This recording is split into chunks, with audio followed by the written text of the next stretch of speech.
The final weekend of the NHL regular season is upon us. Welcome to NHL Wraparound Short Shifts for Friday, April 10th, 2026. Mr. Smith and Mr. Vic taking you into this final weekend of the season.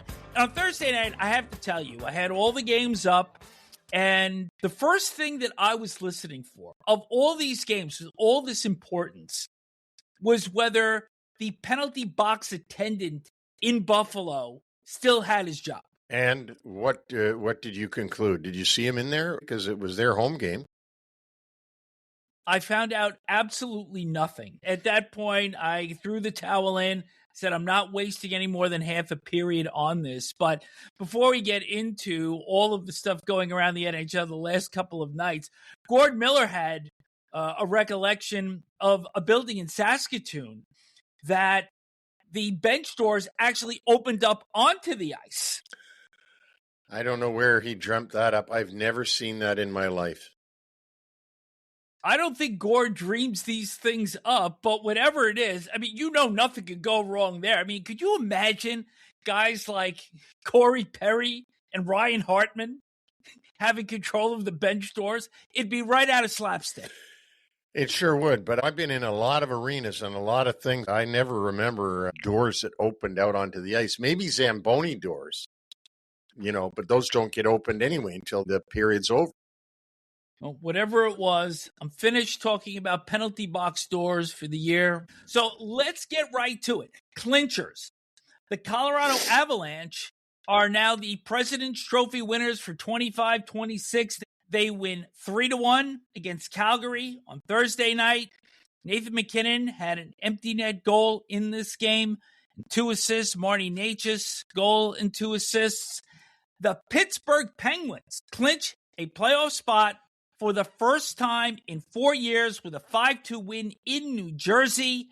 And with that, they also clinched second place in the Metro, so they will open the first round hosting either Philadelphia, the Islanders, Columbus, or Washington. Great job by Dan Muse as a rookie head coach behind an NHL bench. Yes, and the old coach of the Pittsburgh Penguins clinched a 4th straight non-playoff season by coaching the Rangers this year. He was the coach of the last 3 Penguin teams that all missed the playoffs. So again, I echo what you say. Great job by Dan Muse in guiding the Penguins into the playoffs for the first time in the last 4 years.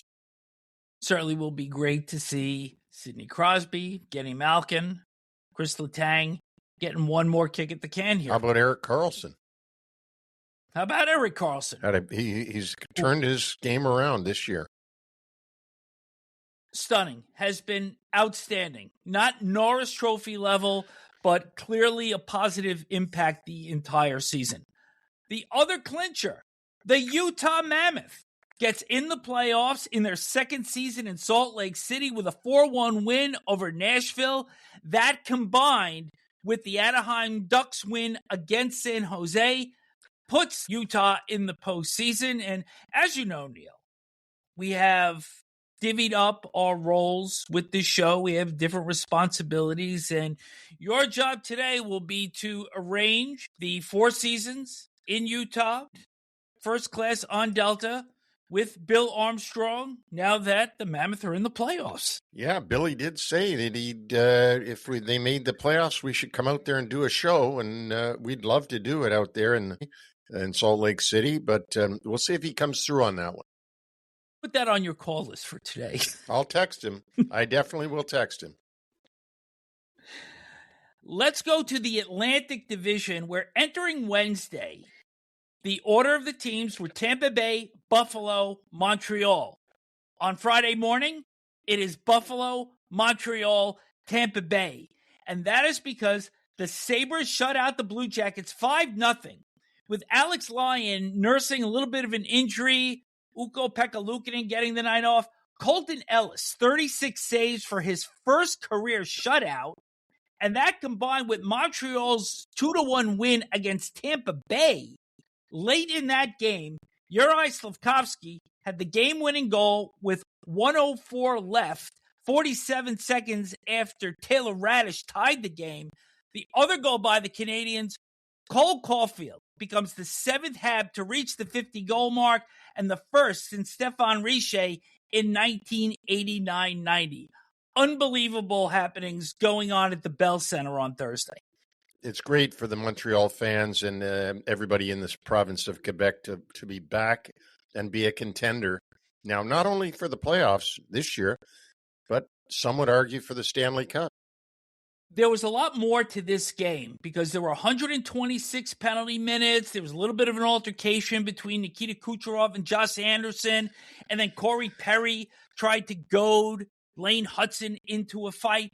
And this was something that I spoke with you about last night, that there is no secret that the Tampa Bay Lightning wanted to toughen themselves up after being manhandled the past couple of years by the Florida Panthers. But if you watch how Buffalo and last night how Montreal is playing against Tampa, they are standing right up to them, and those two teams are not going to be bullied. Who Tampa Bay plays in the first round of the playoffs, we don't know yet, but those two teams aren't going to be bullied by the Lightning. And I don't think of the Lightning as a bully team anyway. I mean, they've got some grit and toughness to them. But let's face it, when you think of the Tampa Bay Lightning, you think of skill and scoring and great goaltending and a great defenseman in Hedman and so on. You really don't think the way you think of the Florida Panthers with Matthew Tkachuk and that relentless gang of players that just come after you night after night after night. Hence the reason why probably in this, the 4th season of trying to do that, they're all banged up and miss the playoffs. But I still think Tampa's got a high skill level, and they'll be a handful. No, there's no question, but there is a lot more sandpaper in that lineup than there was a year ago. Oh, absolutely. No doubt about it. Okay, so let's sum up the Atlantic. Buffalo, 106 points, are in first. They control their destiny to win the Atlantic. Their remaining games, only 2, at Chicago and home to Dallas. Montreal, second with 104 points. Their remaining games against Columbus, at the Islanders, and at Philadelphia. Tampa Bay, 102 points, but they own the regulation win tiebreaker over Montreal. So if they can make up 2 points, they would surpass Montreal and move into second. Their remaining games at Boston, home Detroit, and home Rangers. You want to handicap that? Well, I don't know. I don't know how good I'd be at that. But anyway, it's going to be tight. You could pick out a game everywhere that these teams could win, could lose. But the teams that they're playing also have a lot on the line as well. So there's not going to be any easy ones for any of these teams the rest of the way. Let's move to the Metropolitan Division. We're going to talk first about the Carolina Hurricanes, who have 108 points. They won 7-2 in Chicago on Thursday, despite sitting 7 regulars, which they were listed as undisclosed. And the Hurricanes need 3 points in their final 3 games to clinch first place in the Eastern Conference. And the Hurricanes, of course, have tonight off and then go back and play their last 3 games all on the road at Utah, at Philly, at the Islanders, and then they wait to get that first game in Raleigh in the playoffs and wait for who that opponent will be. But as I said to you earlier today, before we got on this show, Carolina could very well end up with a tougher opponent in the first round than Pittsburgh does. Because if the standings stayed exactly the same as they are right now, Carolina would get Ottawa. Pittsburgh would get Philadelphia. Well, I think I'd rather play Philadelphia right now than to play Ottawa. I mean, there's an argument there too, who's better. But all I'm saying is that Pittsburgh might get a better draw by being in second than being in first. Excellent point.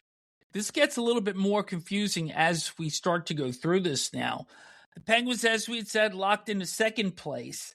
Philadelphia stays in third despite a 6-3 loss in Detroit on Thursday.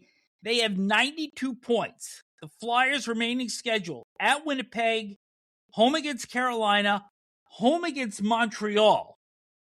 Now, here's where it starts to get muddled because the path for the Islanders, the Blue Jackets, and the Capitals is actually more savory through the Metro than it is the wild card. And I only think, in reality, if the Flyers are going to be replaced by one of those three teams, it's going to be in the Metropolitan Division. It's not coming through the wild card. The Islanders, 91 points after a 5-3 win over Toronto on Thursday in Peter DeBoer's debut.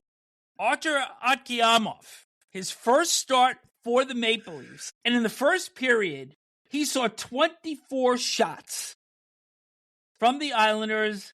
No doubt, a little bit of juice from having the new head coach. 44-16 for the game. And in this game, Matthew Schaefer ties Brian Leetch for the rookie goal record in a season with 23. And you have seen both up close, obviously in different eras. An amazing accomplishment for Schaefer. But aside from that, you were pretty underwhelmed by this game. Oh, this was one of the worst hockey games I've seen in a long, long time. It was terrible. The Islanders jumped out 2-0 basically before the warm-up was over.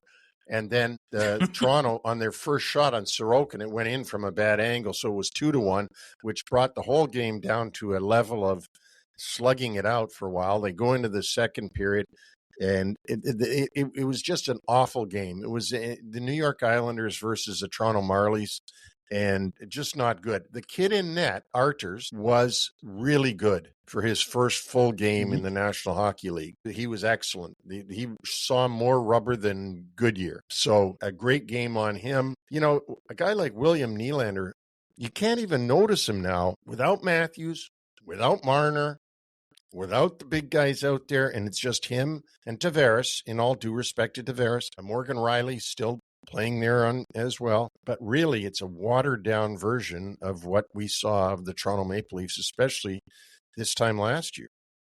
The Islanders' schedule, the rest of the way, home game Saturday afternoon against the Ottawa Senators, Sunday late afternoon against the Montreal Canadiens, and then against the Carolina Hurricanes. So again, they trail the Philadelphia Flyers by just 1 point, and they own that regulation win tiebreaker. Right behind them with 90 points, the Columbus Blue Jackets, who are sinking fast after that loss in Buffalo. They're now 1-6-1 in their last 8 after that 23-2 run. The Blue Jackets are at Montreal, home to Boston, and home to Washington to finish their season. But for the second year in a row, Neil, this team has lacked the kick at the finish line. Absolutely, but with different coaches, obviously. Last year, Dean Evison. This year, Rick Bowness, for whatever reason. That can happen to teams. They start clenching the stick a lot tighter. They think they've got a chance to really make it this year, and so they start to get nervous and grip their stick a lot tighter, and that might be happening to Columbus at this time of year. My prediction with Columbus, if you want me to make one, is that they will get 2 points out of the remaining 6 they have available to them, which will put them at 92. And unless Philadelphia does not get another point, they can't catch them. The Islanders have the toughest schedule of the 3. So if you just look at the 3 teams that are really hotly competing, because you take Detroit out of it for a minute, Detroit's only path is through the wild card. That's their only way to get in, and they're 3 points behind Ottawa. So if you just take Columbus, the Islanders, and Philadelphia, the hardest schedule, even though they're all home games, is the Islanders. They play 3 playoff-bound teams, 2 of them elite with Montreal and Carolina, and Ottawa, who's been playing extremely well. The next one that has the tougher schedule would be, I think, the Philadelphia Flyers, who have to go to Winnipeg, Manitoba, then come home to play 2 elite teams again, Carolina and Montreal.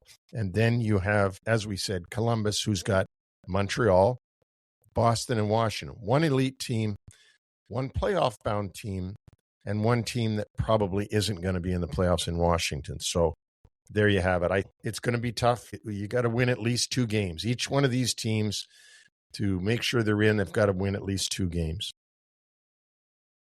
And I think Washington, with 89 points, is going to have to win their last 3 and then hope, because they shut out Toronto 4-0 on Wednesday, but their 3 remaining games, a home and home with Pittsburgh, maybe the last time we see Sid and Ovi play against each other, and then they're at Columbus. But that odd point that they are behind Columbus and then 2 more behind the Islanders and then 3 more behind Philly, I don't see it for Washington. I don't. They're home and home with Pittsburgh. Now, you may say, well, maybe Pittsburgh won't play Sidney. Maybe they won't play Malkin. Maybe they'll rest these guys because they have a home and home. Well, if that's the case, and then Columbus is out of it when you get to the third game. But remember that Washington's total max points is 95. 95 is not going to be enough to get in when you think that Philadelphia has 92 already with 6 available points. That means they got a max of 98. It's a max of 95 for the Caps. So I don't see it happening. They would, as you just said, very accurately, they got to run the table and then get help as well. By the way, I don't see Pittsburgh sitting guys tomorrow because it's the home game, but I could see them sitting in the last 2 games for the Penguins, that first one coming up in Washington. All right, let's go to the East wildcard now. Boston with 96 points needs 2 points in their last 3 games to clinch a spot. They are home against Tampa, at Columbus, and home to New Jersey. There was actually a scenario last night where I think 3 things had to happen for them to get in. Only one of them took place, so they will look to clinch as early as Saturday. Ottawa, 94 points in wild card 2. They defeated Florida Thursday. They are 19-6-3 since January the 25th. They would clinch a spot with 3 points in their last 3 games. Their schedule at the Islanders, at New Jersey, and home Toronto. And they also own the regulation win tiebreaker over Detroit, over the Islanders, over Columbus, over Washington, should the wild card actually come into play, which we don't think is going to for those teams in the Metropolitan Division. And then Detroit, 91 points in wild card 3. They had that win against Philadelphia on Thursday, but really, this just ended a 2-6-1 slide for them. Dylan Larkin had a hat trick and an assist. Mo Seider, goal and 4 assists. Patrick Kane, a goal and 2 assists. They play the Devils at Tampa and at Florida. I just think it's too little too late. I agree with you. I don't think they're going to be able to do it. And how many seasons have we seen them right near the end here just run out of gas? It'll be 10. Yeah. Well, 10 seasons that they've missed. But I mean, right at the very end where you thought they're going to, and then they don't. No playoff games yet in Little Caesars Arena. No. And we documented, I think it was last week, the last 5 marches that the Red Wings have had that has actually set up the fall at the end to not make the playoffs. You know, you've got to be like Pittsburgh in the March of the Penguins. Let's go West, young man.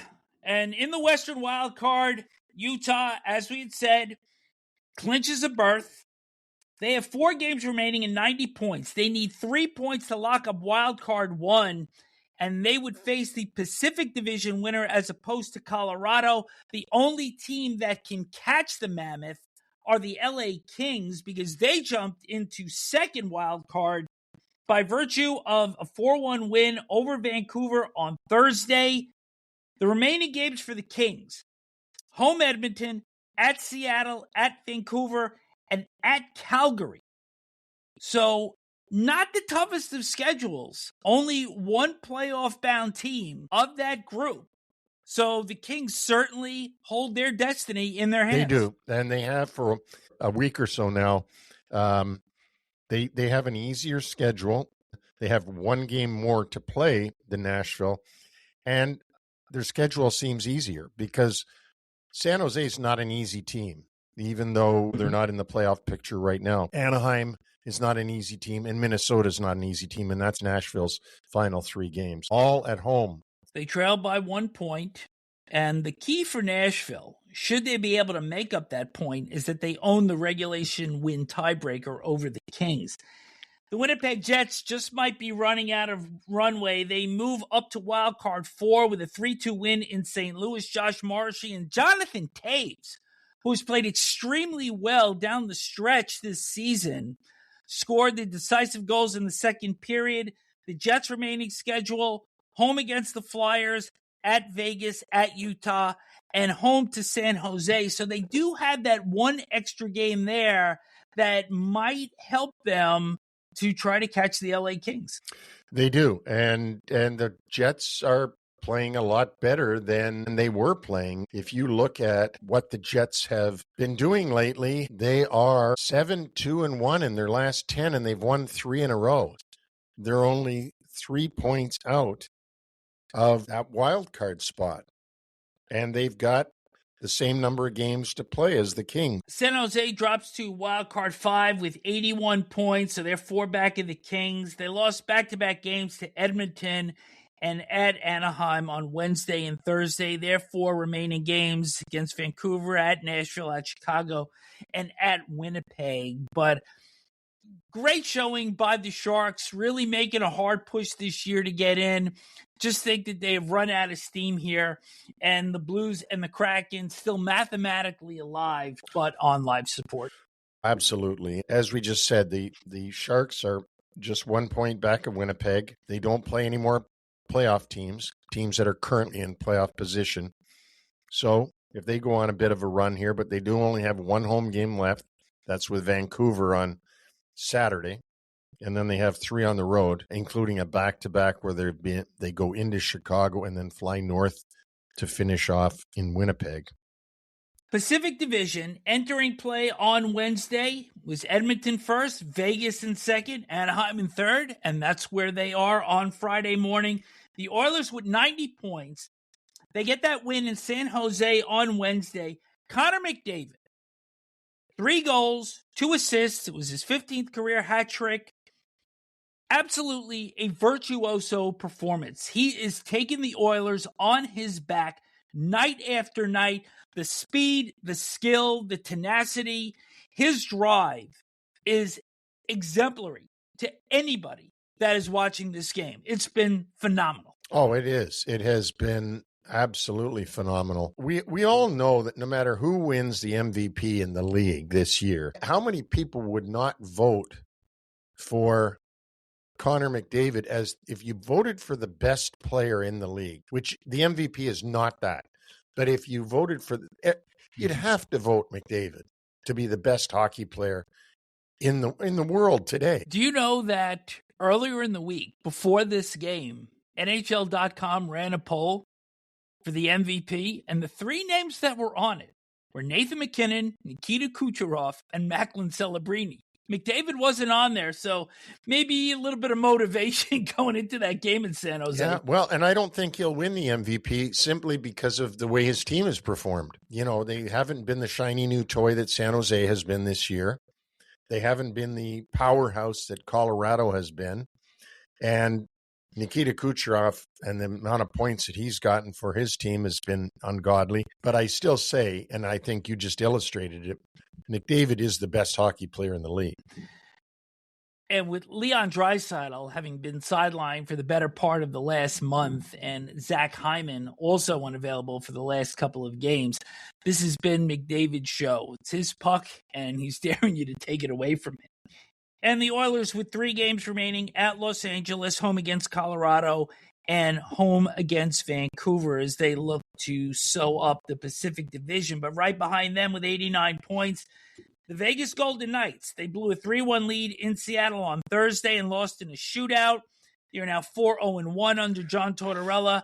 They have 3 games remaining at Colorado, home against Winnipeg, and home against Seattle. They lead Anaheim in the regulation win tiebreaker, 28-25. Anaheim is tied in points with the Golden Knights with 89, coming off that 6-1 win over San Jose on Thursday. John Carlson, Neil, with the hat trick. His first in his 17-year NHL career. Well, good for him. And that's great. You know what? When he was traded, he's still a heck of a player, very late in his career, and good on him to go to the Ducks, way out there from Washington, D.C., where he's been for so long, and really perform well for Anaheim.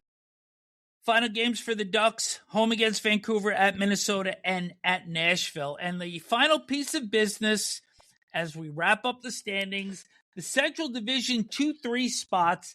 Dallas now with a 4-point lead over Minnesota with a 5-4 come from behind win over the Wild on Thursday. Stars need only 2 points in their final 3 games to wrap up home ice in that series. That game had a little bit of rough stuff in it, particularly toward the end with Mikko Rantanen and Quinn Hughes, of all people, ending up on top of each other.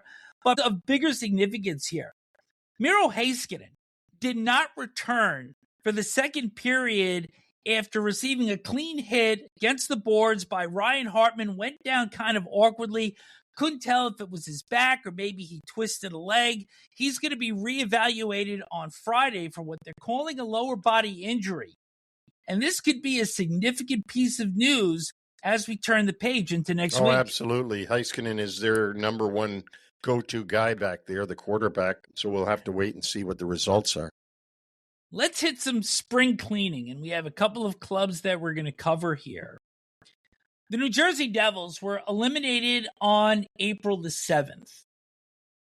And the expectations for them, Neil, were pretty high. With a bolstered defense, they signed Connor Brown, Evgeny Dodonov, but they lost Eric Haula, Brian Dumoulin, Curtis Lazar, and Nathan Bastian. But still, with the players that they had left, with Jack Hughes and Jesper Bratt and Dawson Mercer and Timo Meier, this team was expected to challenge the Carolina Hurricanes for the Metro Division title.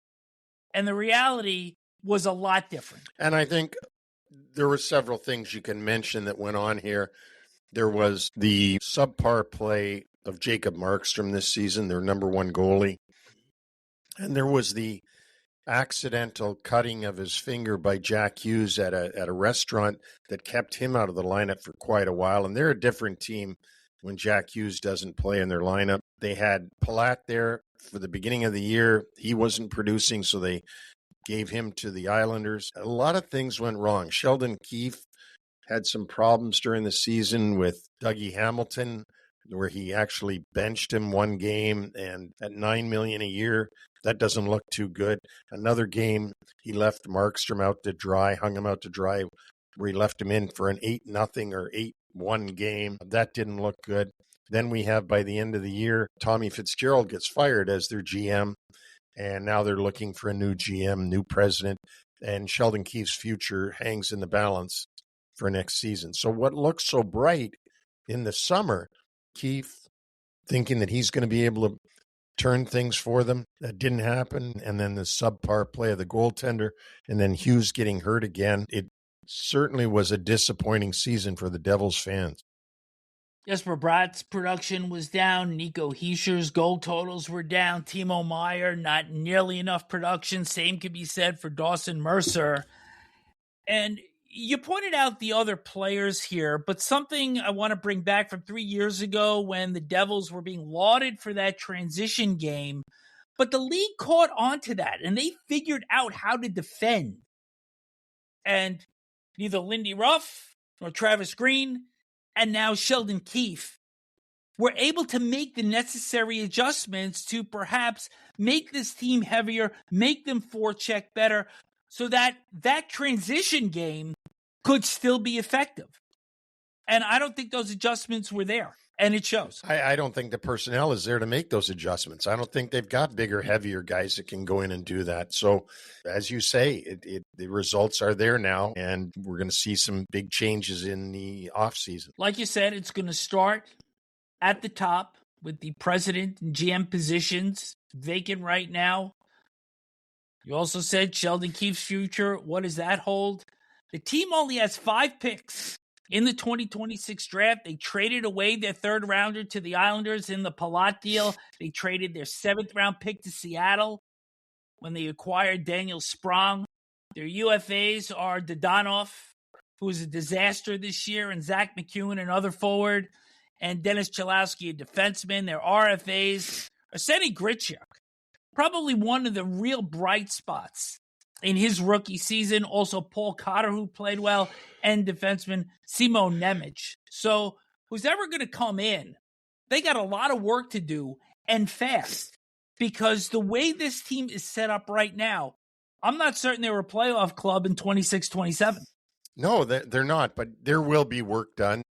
I'm not going to say that Sheldon Keefe should be fired. I'm not saying that at all, but there will most likely be a new coach there, which will bring a renewed amount of energy and a new way of looking at things. So there will be work done there. Not as much as the Rangers, but they got to do some work. The Calgary Flames were eliminated on April the 7th. The expectations for them, Neil, was pretty low because they had done very little in terms of tinkering their lineup during the 2025 offseason. And this despite getting very close to making the playoffs last year before finally being eliminated during the last weekend. The reality for the Flames season: one of the best home teams in the NHL, one of the worst road teams in the NHL, but probably the biggest sticking point, among the lowest goals scored per game in the NHL. Jonathan Huberdeau, only 194 points in 291 games in 4 seasons for Calgary. He shut himself down well before the season ended. But one piece of promise here was Devin Cooley emerging as a pretty reliable backup in goal to Dustin Wolf after Dan Vladar went to Philadelphia. That was a positive. And just to illustrate your point about Calgary Flames and their lack of goal scoring, they're among the lowest scoring teams in the entire league, down with teams like Vancouver and Chicago. So it's really tough to win games when you don't hit the back of the net. They're going to have to find a way to increase their goals for if they're going to move up next season. Here's the good news as we look ahead to the future of the Calgary Flames. They have a lot of cap space. They have 11 picks in the 2026 draft, 8 in the first 3 rounds. They have 2 in the first, 4 in the second. They own their own, and they also get 3 others as part of the Mackenzie Weegar trade.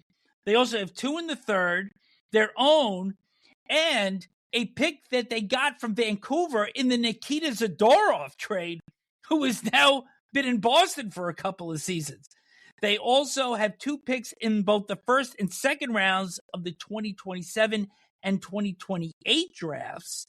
And they have a new building that will be opening up the year after next. So a lot of good things potentially for the Flames here as Craig Conroy looks to build this team up. There's a lot of asset that they have to work with here. Yep. And when you mention Craig Conroy, he might be one lucky guy that he's in Calgary because the Flames have not produced much under Conroy's general managing. But it looks like they're going to continue with him and Don Maloney as the president of hockey ops, and there's nowhere to go but up. And perhaps what they're trying to do is build towards the opening of that new building and be a good team by the time that new building opens so that they can create the revenue base in that new building. UFAs Ryan Lomberg and Victor Olofsson, both forwards, and defenseman Jake Bean, and their RFA is John Beecher. And as I had mentioned before, a lot of cap space. $9.6 million is projected as of the end of the regular season. So you take those draft picks, you take your cap space. If you can attract some free agents into Calgary and use those picks for either selections or to trade, you can get this team back on track pretty quickly. There's no doubt about it. You can. In the National Hockey League today, I mean, look at what we've been talking about all season. We're talking about teams that suddenly have turned a corner. Calgary can do the same thing. But as we said, there's a lot of right decisions to be made, and there's a lot of work to be done. Personnel notes. Ron Francis stepping down as president of hockey ops for the Seattle Kraken. General manager Jason Botterill will now lead the hockey operations department. He now takes on the title of executive VP. The Kraken made the playoffs only once in their 5 years with Francis overseeing things. And I often maintain, Neil, that one of the hardest things for Seattle was following the Vegas Golden Knights as an expansion team into the league, given the immediate success that Vegas had. The Kraken did have that really strong second season where they made the second round of the playoffs. But since then, it's kind of like a flatline organization a little bit, and ownership wasn't happy.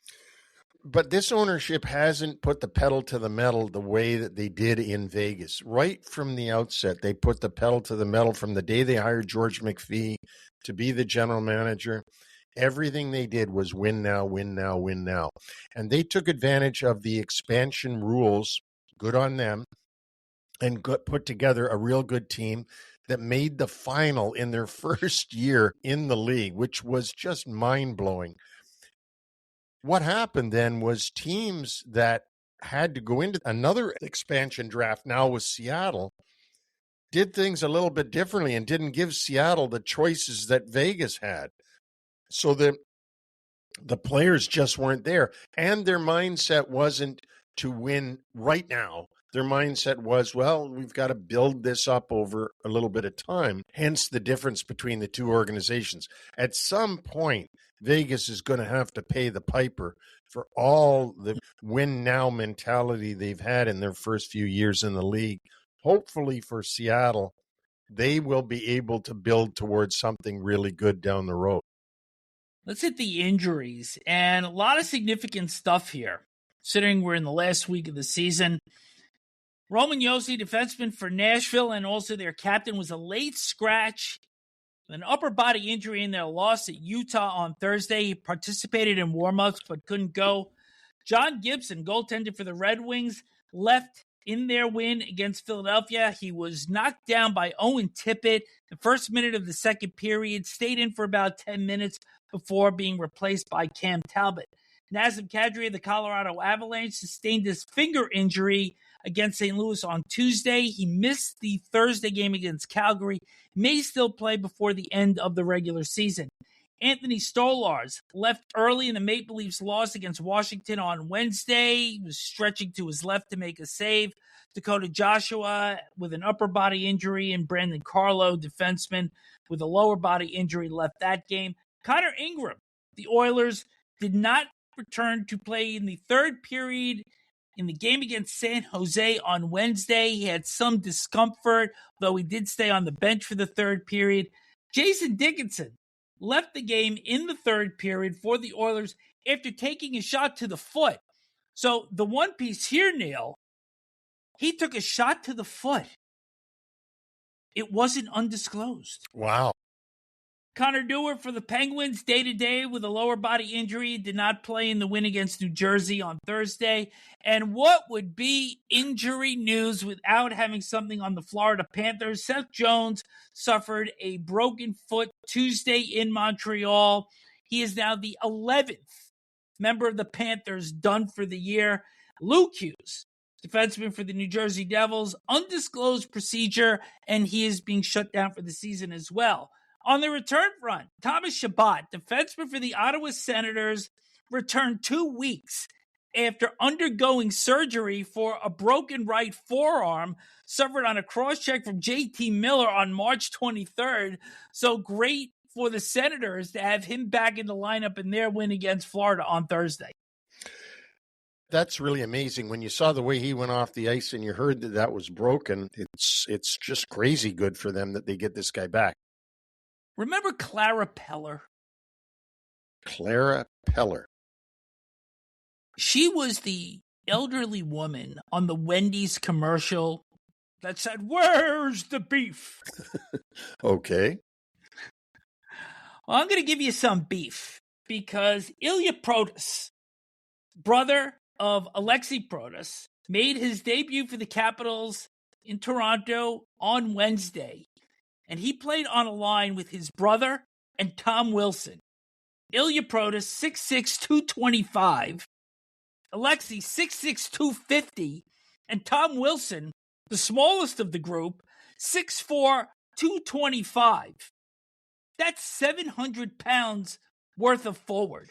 That's a lot of beef if that's going to be a line for the Capitals going forward. I watched that game, and those two Protas brothers, we've been watching the older one all season long, but now the brother is there as well at 6'6". It's amazing. And that's the way of the league, right? The players are getting bigger and bigger. Mountains of men. And Ilya, in his debut, got an assist on Cole Hudson's empty net goal. College news, the Frozen Four Championship is set for Saturday. In one semifinal, Wisconsin defeated North Dakota 2-1. And in double overtime, Denver defeated Michigan 4-3. Kent Anderson with the game-winning goal. Johnny Hicks, 49 saves. The Pioneers going for their third national title in 5 years. And in order to get to the Frozen Four, they had to defeat your beloved Western Michigan Broncos in the Loveland Regional Final. And Western Michigan, who are the reigning NCAA champions, soon to be dethroned by either Wisconsin or Denver. That should be a fun game to watch and find out who's going to be the 2026 NCAA national champion in men's ice hockey. We will give you that result on Monday, although most of you will probably know who it is long before we tell you. Reach out individually to either of us at neil@nhlwraparound.com or vic@nhlwraparound.com. We are on all podcast platforms, including Apple Podcasts, Amazon, iHeartRadio, Spotify, and YouTube. Leave a review or subscribe if you are tuning in via YouTube. We also have a lot of polls that we'll be running, and we're going to be running a bunch for the Stanley Cup playoffs, giving everybody an opportunity to pick who they think are going to win each of the 8 series. Yeah, and that's going to be fun, so look for that. You can also find us on X, Instagram, TikTok, Radi8.tv, and Buzzer, new platform out there with a lot of great entertainment from the sports world, including podcasts, live shows, so check them out. Our website is NHLWraparound.com, and in our blog section, we have Smith's picks that also appear on audio. And as we said the other day, we were going to need a shoehorn to get your head and your ego inside the door, because you were on this remarkable streak now where you were 10-3-1 on Thursday, 22-3-3 in the last 3 nights. You've got an overall winning percentage of .628, and I don't want to hear your BS about blind squirrels, broken clocks, and all that crap. Well, I'm going to get them all right tonight. I know that, because there's no game scheduled. So how do you feel about that? Because there are 14 games Thursday. There are 15 games on Saturday. And you've got a Friday night that you can go to a great restaurant, have a meal, and not have to check your phone to see what's going on around the league. And I won't have it dinging, dinging, dinging on my watch all night like I do every other night. So that's going to be fun. And it's going to be fun for Margaret to not have to see me keep looking at my watch about the scores and maybe pay attention to her for once. At least we'll get the same courtesy from me. In addition to the 15 games on Saturday, 6 on Sunday, we'll be back with short shifts on Monday, and then the Stanley Cup preview will come your way next Friday, the 17th of April. Take care and enjoy the hockey, and we'll speak to you Monday.